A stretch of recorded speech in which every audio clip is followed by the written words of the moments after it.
Good morning to my daily dose of Danny Jane followers. It's Thursday. I am so not myself today. First of all, I was up until 2 a.m. with Grace watching this series on Netflix called Unbelievable. And it got me so angst up. I mean, I was actually having an anxiety attack. And I was like so scared and stressed and just worked up. We still have a few more episodes to watch, but we were just, and Grace is just like all calm and crazy, and I'm like totally freaking out and acting all weird. I don't know if anybody else is watching it. Unbelievable on Netflix, and it's freaking unbelievable. Such great acting, amazing character development. The story is just, wow.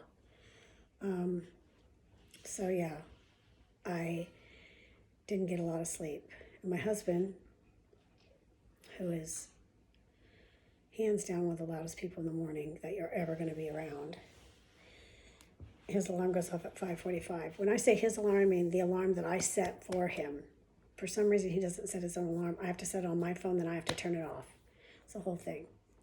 The things we do for love. What do you think of these glasses? I changed into the black ones today. They're filthy as hell, but I don't know. I thought it'd be a new look. I'm wearing this adorable swimsuit cover-up.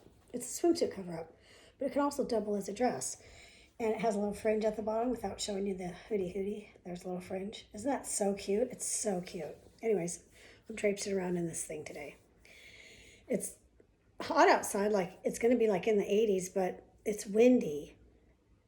And I'm a baby. So anyway, so he wakes up at 5:45, gets up, talks to me and carries on while I'm trying to sleep. And then he leaves the bed, which is amazing. And I stretch out and roll over and kind of get over on his side a little bit. But he comes back after he drinks his coffee and reads his news or whatever he does. So maybe it's 6:30, let's say, before he starts his workout.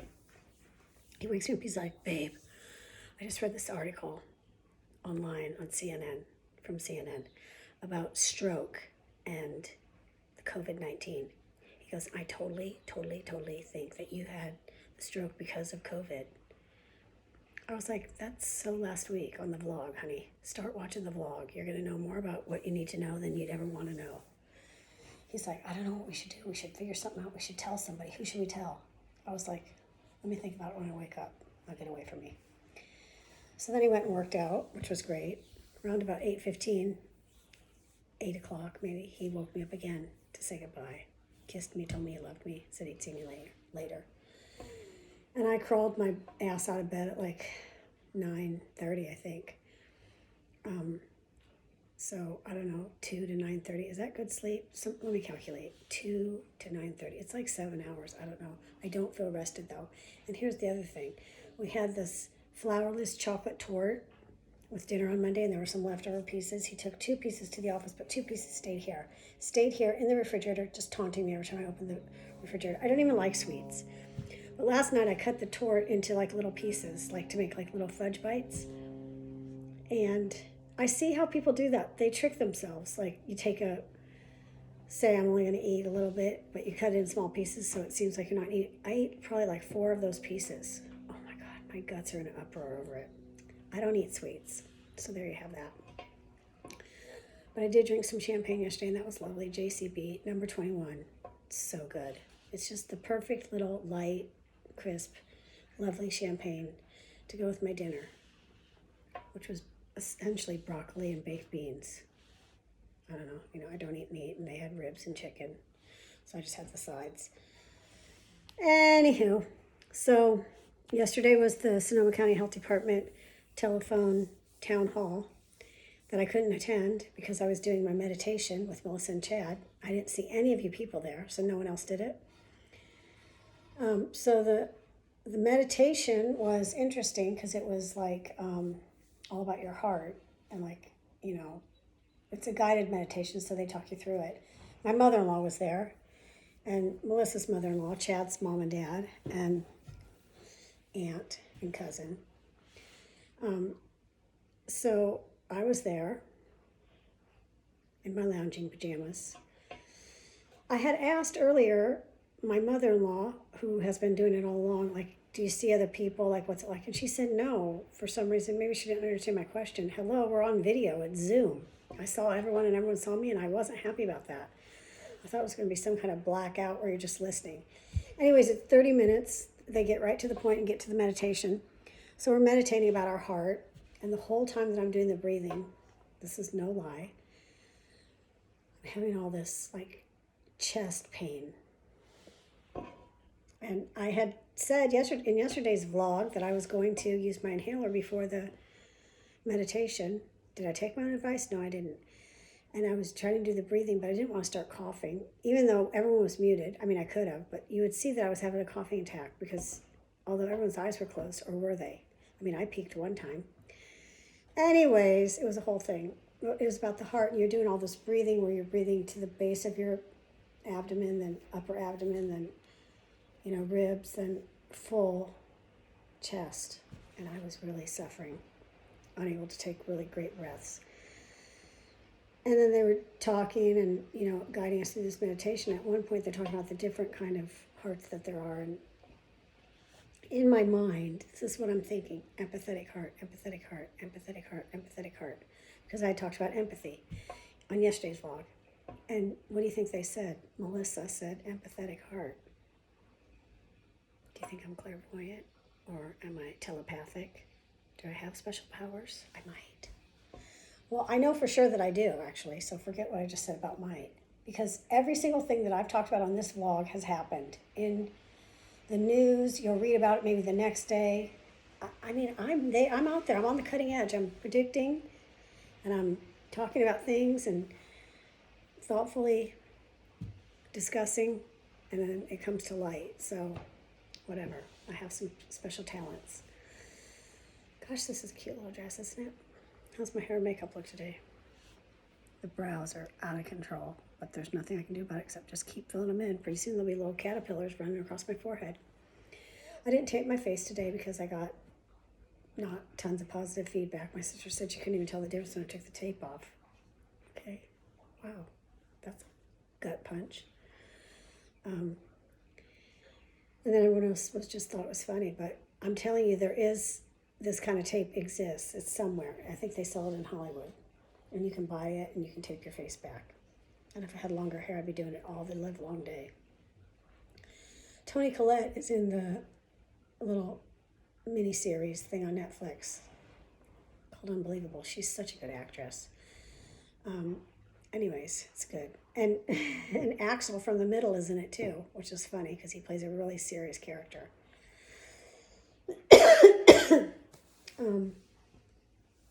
What else was I going to discuss today? Oh yeah, so the town hall. So I couldn't obviously telephone in because I was busy meditating. And then my friend telephoned in, and then somehow she got disconnected, and then she couldn't get back in.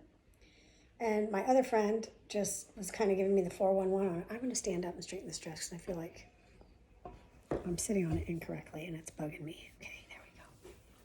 I'll get better. My butt's covered.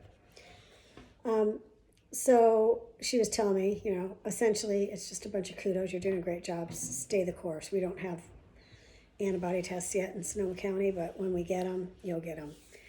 But I'm still reaching out, trying to find a way to contact the doctor who saw me in the ICU. Not the ICU, the regular floor. I think the ICU too, I can't remember. But he's the one who is a pulmonary specialist, and he was the one that was going to drain the fluid off my lungs and stuff, so I think he needs to be great. Hi, I'm going to work. Go to school. So I'm going to try to get in touch with him and see if he can get me on the front end of testing. I have another friend who got sick last week. She got sick on a Friday, was sick for a few days, and her husband said, you need to call the doctor. Anyways, called the doctor, got in, got a test. Bing, bang, boom, no questions asked. I mean, she had a fever. She was sickly. Tested her straight away, told her it'd be like 2 weeks to get results, and called her in 2 days. So it's possible, it's out there, it's available. It's just a matter of access. And that's the key to anything, right? It's access. Can we get access to it? How do we get access to it? And what's the criteria for access?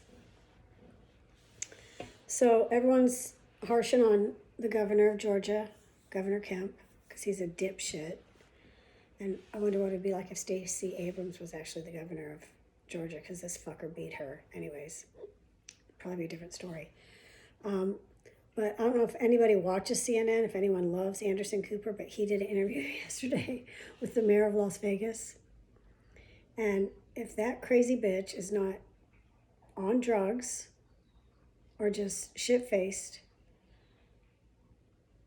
then it's really disturbing, because she said some of the stupidest fucking things. I mean, at one point, Anderson Cooper took his glasses off and just like rubbed his eyes like, what the fuck am I hearing? He couldn't believe the shit this crazy bitch was saying.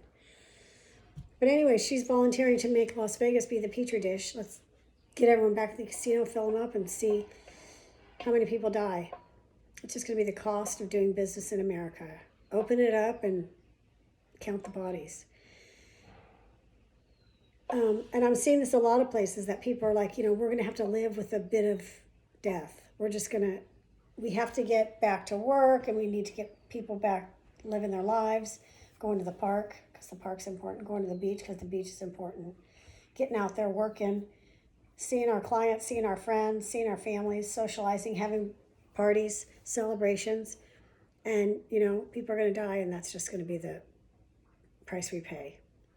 I don't know. But I don't like that kind of thinking. I don't like that reasoning. It seems a bit cavalier for my taste, but it's out there. It's happening. That's how people are thinking. And then, they're finding out that definitively this virus was in America way before March. And that maybe it was even in November, December we had cases. Well, I think I've spoken about this, how my daughter and a few of the girls on our soccer team and some of her school friends were sick, really sick in November and December and January with pneumonia. Walking pneumonia, some viral pneumonia, some I'm at home, my fever's high, can't go anywhere pneumonia. I mean, my Leah was in the ER once, and I was in urgent care once and the ER and Boyd was in the ER Boyd didn't have respiratory symptoms, but Leah and I did. And Leah also had like vomiting and stuff. She didn't feel well for months, and we couldn't figure out what was wrong with her. I mean, what if we were all stewing around in COVID juices? Based on what I've shared with you people about my family, you probably think we're a bunch of sicklings. And we're really not. There's a lot of people in our lives. Boyd comes in contact with about 300 people a day when he's working at full capacity. And, he's a hugger and a backslapper and a handshaker and a jokester. So there's a lot of touching. And Leah, was playing on a soccer team, and there's a lot of sweating and running and carrying on. So I don't know. They were exposed to a lot. They bring it home to me. I'm a hugger too, but, when I would go to the soccer games and stuff, I'm wearing a big winter coat. There's moisture in the air, and our breath is out there in the air, and because it's cold, because they moved soccer to winter like a bunch of dip dods. Anyhow, so a lot of people liked that the governor of Georgia was going to open hair salons. I don't even know if that's true. I think I corrected my mistake in the vlog, and they were like, let's go to Georgia and get our hair done. Don't do it. It's not worth it.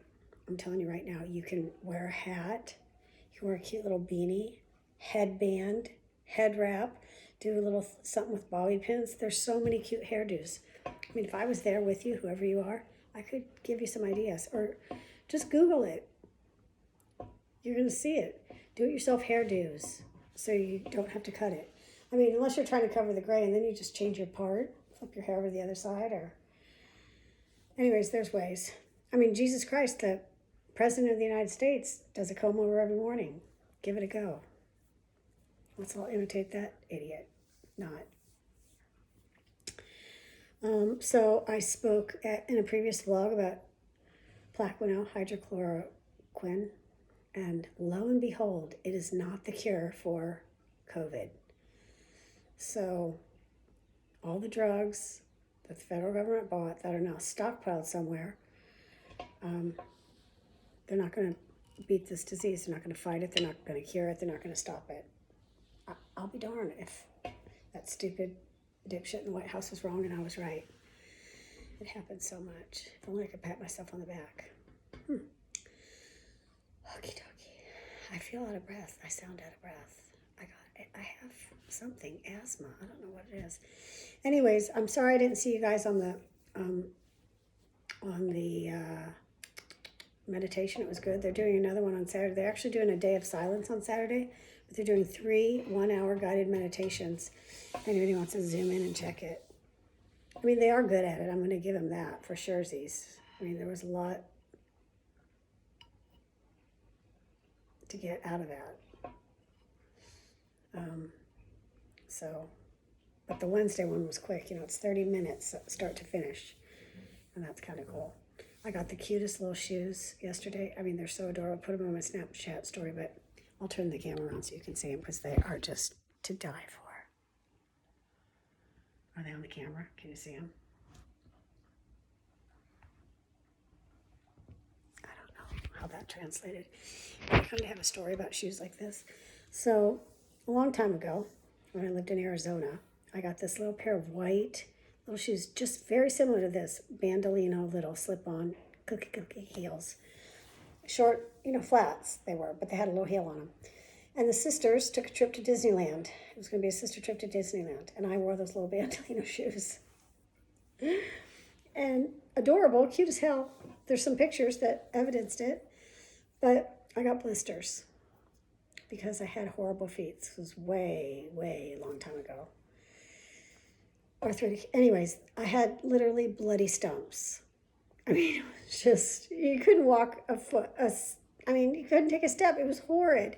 And my sister's like, why'd you wear those shoes? Because they're all wearing tennis shoes and being cute. But I was wearing my cute Bandolino shoes. So we had to go to first aid.